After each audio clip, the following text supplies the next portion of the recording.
Dear friends, we are in the MOOC Swayam course on nationalism and constitutional growth in India, 1858 to 1920.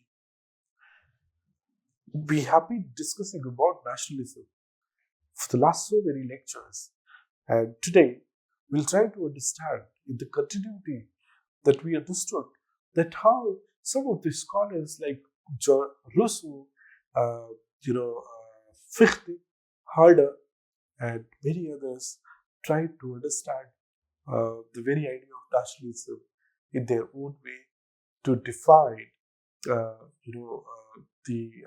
nationalism, in their own socio-political context and their own philosophical understanding. Like Immanuel Kant, who is saying that the very idea of nationalism is the highest expression of free will, or Herder, who is saying that nationalism, uh, the very the first stage of nationalism is the common language. So that's something that what we got to know, from the last lecture, where Fichte is saying that the spiritual revival is the basis of nationalist thinking, and it is not all those ideas, which is a departure from his own contemporary called Herder. Fichte is saying that not language, not religion, but it is the freedom, it is the spirit, free spirit, which is going to be the basis for nationalism.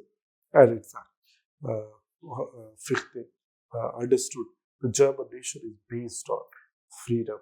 So let us now move ahead and see that how this entire story of nationalism unfolds yet again. So we are now in from 18th century to now 19th century. We are in the age of nationalism, where in the times where nationalism is on the world map, and nationalism is now kind of playing its role in shaping, reshaping, and configuring, reconfiguring the entire world map into different provinces, states, and new states, formations of new states, liberation, occupation, uh, making some states into the part of this empire or that empire, or wars, world wars. Nationalism is kind of, you know, making all states in a way busy. People are busy, and in that sense, let us see some of the scholars again that how they are saying nationalism. Jules Michelet, uh, you know, emphasizes the significance of the French Revolution uh, in starting an era of brotherhood between societies. Uh, Michelet regard the nation based on free will as a guarantee of individual freedom. Michelet says that, this echoes, this very idea echoes with that what Rousseau has already talked about, with what is something called general will, which actually led to the French Revolution. Now here, Michelet is talking about free will, nation based on free will as the guarantor of individual freedom. Now, individual freedom is very important even near Rousseau, right? Property, private property is an evil near Rousseau. Rousseau is writing on discourse on inequality. All those writings are in fact manifested in ultimately for the realization of the free will. And in that sense, the very basis of formation of nations on the idea of brotherhood, equality. right, in the society. That's why the Rousseau's state of nature is again, not as bad as that what Hobbes defines the state of nature.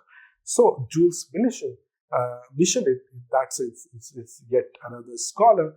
There is a scholar called Heinrich Treitschke. Now, Treitschke underlined the importance of nationality, considering it above all values, including democracy. Treitschke defined the true nation as the desire of each nation to establish a state and integrate diverse peoples. Now, that seems contradictory in our times. That seems very contradictory in our times. Is you know it, the very idea of defining nation has become very exclusive kind of exercise. So how one is going to integrate diverse people if it is going to establish a kind of state based on nation, and that nation is an exclusive nation, and that's kind of But considering the fact, of the European experience, right? Here, diverse people does not mean the kind of diverse religion, or diverse people does not mean the kind of diverse kind of linguistic expression. The diverse people here means like people having a diverse kind of ideology, right? And its ideology has been relegated in some sense, which is a kind of secular, neutral kind of entity, which may be allowed to be part of the definition of nations, or encompassing those people who may differ in sense of ideology, but we can actually incorporate them as part of a nation, right? So, Ernst Reda is yet another very great scholar, great in the sense of that one who pondered over on the idea of nations. His seminal essay called "What Is Nation" is in fact one of the cited kind of essay for scholars, and they do revisit Reda. If any scholar works on nation and nationalism, what Reda's view was, Reda viewed the nation as a soul, a spiritual principle emerging from a common heritage and the will to live together. Reda emphasized the heroism of ancestors and a glorious history as the basis of being a nation. Reda, idea of nation as a soul is something yet again very problematic for our times. If you see, if we go by the same idea emerging from a common heritage, right? Now, because the migration has been part and parcel of history, and the people have been migrating from one place to another, and that has been kind of the borders has been very porous because of trade and commerce, because of various other reasons. People have been migrating, and hence that has been a rupture. Now, common heritage need to be evaluated or linked on the basis of that historical timeline, and whatever comes in between, which actually ruptures that common heritage, then there's a silence in definition of nations, and hence what happens generally, that what you all can see, that we do not talk about that history which comes in between, the very definition of common heritage or glorious past. And hence, Renan Baby, uh,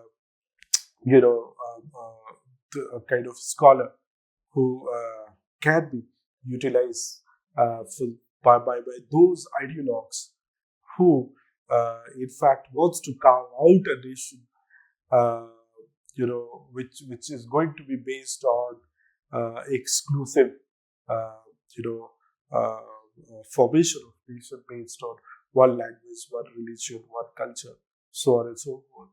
And hence, this is very less possibility of diversity, very less possibility of any kind of heterogeneity, and hence that would be based on very exclusive cultural nationalism, right? So the glorious past, ancient past, all those things figures into, or this Veda, and hence Veda is, kind of cherished by some of the scholars who base their idea of nation, under the definition of Veda. John Stuart Mill argued that societies with shared history, language, religion, and ethnic similarity constitute a nationality. Stuart Mill believed that commonality allowed societies to cooperate and form nation state. So, commonality, could be a shared experience, right? Shared history, language, religion. For an example, Urdu borrows heavily from Hindi, right? Or Hindi and Urdu borrows from Persian and Arabic, right? And in that sense, is the shared language, shared history, shared kind of, commonality, which ultimately can be also a basis of formation of nation state. Lord Acton criticized the emphasis on creating a homogeneous nation, warning about the potential for revolutionaries and despotic administration. If it is going to be a homogeneity, it is going to be a homogeneous nation. If it is going to be a nation based on homogeneity, one language, one culture, one religion, then it would lead to a kind of majoritarianism, despotic administration, which will lead to persecution of all the groups which do not belong into definition of the nation. And hence, Lord Acton is in fact very critical of any kind of despotic administration. Rather, Acton emphasized and highlighted the superiority of multinational governance. Multinational governance. Because there are various nations based on, if one can define nation based on language, okay, we acknowledge the fact that you are also one nation. You based on religion, we acknowledge the fact that you are one religion. So language, religion, caste, ethnicity, race, okay, all combined together is one nation. And there is possibility of multinational governance. And Acton is giving an example of Austrian Empire, where in the Austrian Empire, or in fact, one can, of course, Acton would not go into deep to understand that there was something called millet system by the Ottoman Empire, where various religions, various ideologies, various cultures prospered under the under the millet system. Karl Marx And Engels, both Frederick Engels and Karl Marx, in the Communist Manifesto, criticized nationalism, stating that workers had no homeland. So they considered the concept of nationality unimportant, focusing on class differences and the need for the proletariat to take over political power, dictatorship of the proletariat, common people, right? Common people. Now, nationalism in a way could be used for creating a class hierarchy, right? And subjugation of other communities. So, hence, the very idea, the workers of the world united, was the internationalism, right? Or cosmopolitanism. That could be the ideology which is kind of the ideology which the Communist Manifesto is emphasizing on. Otto Boyer developed a theory among Marxists considering the nation a community of destiny. Boyer emphasized the unique character of each society shaped by shared history and culture, suggesting the socialism and nationalism could harmonize. And that comes to the Soviet socialism. That was, in fact, National Socialism, right? And nationalism and socialism can combine together to uh, to monopolize the production and share the resources, right?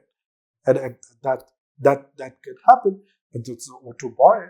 But then how far that is going to be viable, that depends on the very acceptance by the society. Let's also take up nationalism in academic studies. So there are two types of nationalism studies which emerged. One type talks about providing historical background and those developing typologies, historical background, and also developing typologies like cultural nationalism, ethno-nationalism, primordial nationalism, right? Various other kinds of nationalism, secular nationalism, liberal nationalism. All these are typologies. And one kind of scholarship which actually focuses on historical background. What is the historical background of nationalism? So Carlton Hayes, for an example, or Hans Kahn, Louis Ryder, right? These are the scholars who developed the typologies, categorizing nationalism into different types based on various criteria, right? Now, Gellner, believes that nationalism strives for one culture or ethnicity, under one roof or state, right? So this another kind of from 1945 to 1990, there's a time where it's the time of nationalism theory building, basically, where nation building studies gained prominence in this period, which influenced by the dissolution of colonial empires. It's the decolonization which is happening, where people like Daniel Lerner emphasize the role of nationalism as a response to crisis in social life. Carl W. Deutsch studied the impact of mass media on nationalist movement. Gellner linked nationalism to modernization, considering it a natural part of the industrialization process. For Gellner, this is the most important principle of successful state, right? Which is nationalism, which strives for one culture or ethnicity under one state, right? And this is, most important principle of successful state. Gellner argues that the worst case is when the ruler of a state is not a member of the ethnic majority within the boundaries of the state.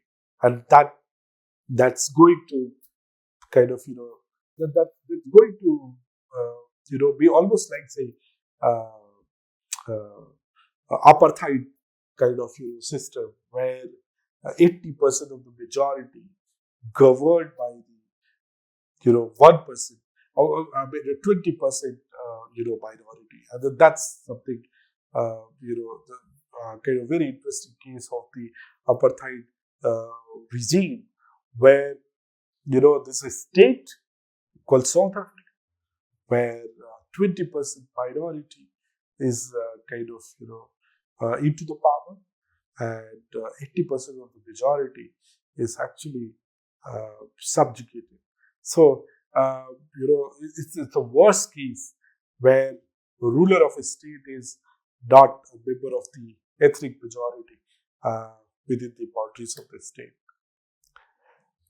Now, various perspectives of nationalism. We see Benedict Anderson, and we'll come to that, where Benedict Anderson talks about in his Imagined Communities that how symbols play a role, press plays a role, and all those small things, are imagined to carve out a nation.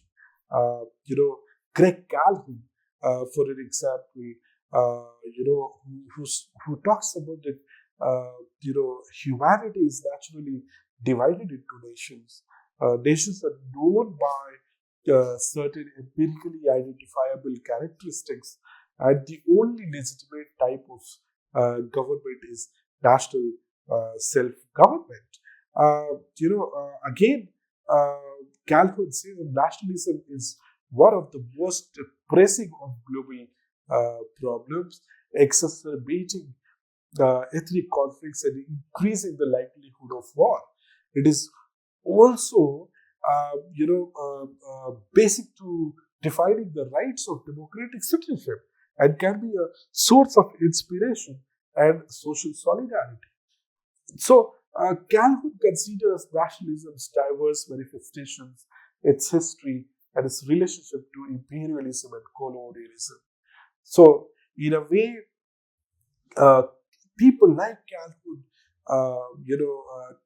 Kodoral, Uskiribili, all these people offer their different perspectives on nationalism, including its political, ethnic, cultural, economic, and industrial dimensions, where the people like Anderson, Calhoun, and all these people focus on all these ingredients like political, ethnic, cultural, economic, and industrial dimensions, which ultimately defines that what we understand is, nation. So this is all for today's lecture. In the next lecture, when we meet, we will be focusing on some of the scholarship, the great scholarship which has been done, which has been very critical of the ideology of nationalism, but also there has been critical appraisal to some of the parts of nationalism as a unifying force, or how potent this ideology can be used. So, thank you so much for having patience to listen to the lecture on nationalism, and we will have more learning in the coming lectures. Thank you very much.